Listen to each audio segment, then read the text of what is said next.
So the Rust crossover event has ended, and that means we won't have to dodge any more blue and green hazmat guys trying to shoot us every 5 seconds. But if you load up Dying Light at the moment, you'll see there's another community event on. Open up your quest list and scroll down and you'll find a Let's Celebrate bounty there. Time to celebrate the 4th of July, it says, with some fireworks. Use them to fight zombies and receive a special award. And for that you're going to get a Dying Light bonus docket for, it just says King there, but I have found out that it's probably more likely to be 3 King mods at the end of the event. And obviously you just have to take part in order to receive it. There is a personal bounty, of course, and you just need to kill 50 zombies using the fireworks, and for that you're going to get a gold weapon. So it'll just be a random gold tier weapon, and that should go straight into your stash or into your inventory if there's space. So to get hold of fireworks, you just have to visit the quartermaster and he'll have 10 fireworks waiting for you. All you need to do is just take them all individually and they'll go straight into your inventory. So pop outside and give them a whirl.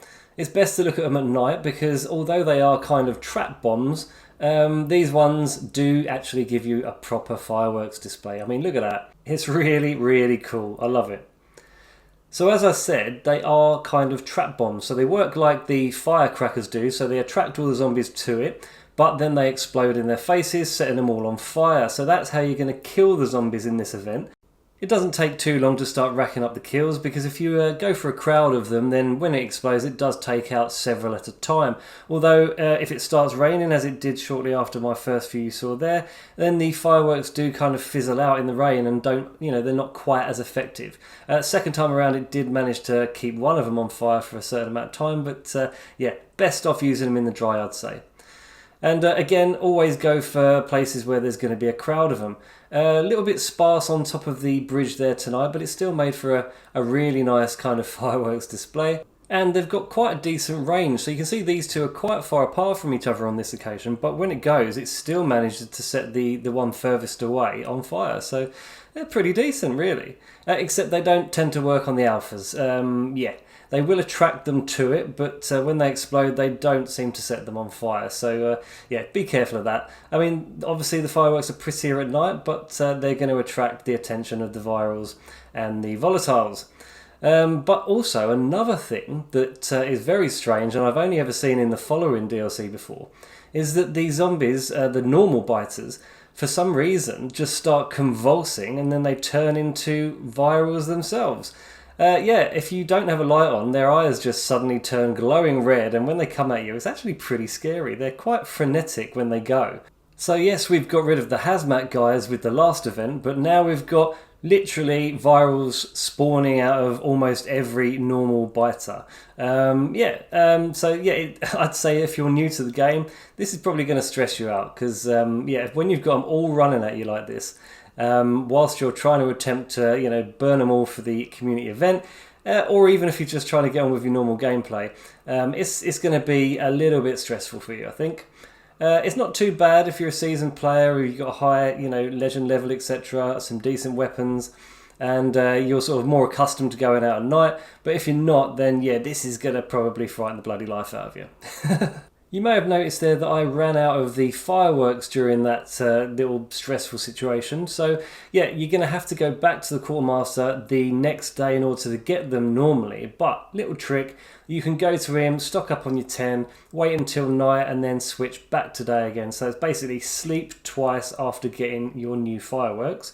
The same goes for anything you get from the quartermaster or the store, to be honest. It's a neat little trick, to be honest.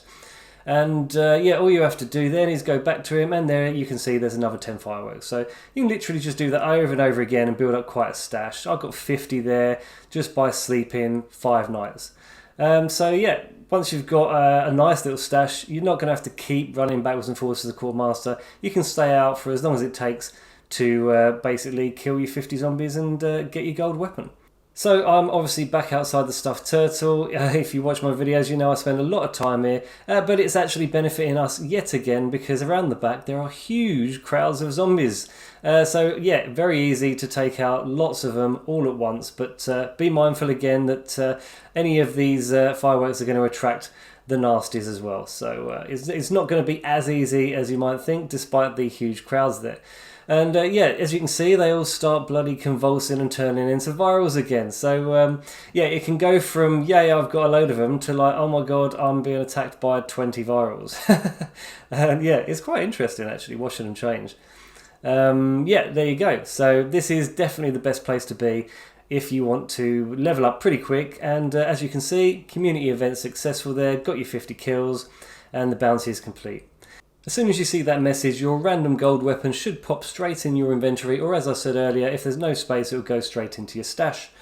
I got this extravagant hewing axe, but as I said, it's random, so you could get something completely different.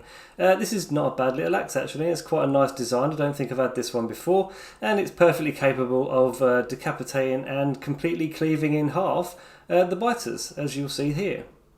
So the event is running until the 11th of July. Get involved, get yourself your 3 king mods, and as I say, you'll get yourself a gold weapon during the gameplay as well. So if you like this video, please don't forget to leave a like and subscribe to my channel, and I'll see you on the next one. Cheers.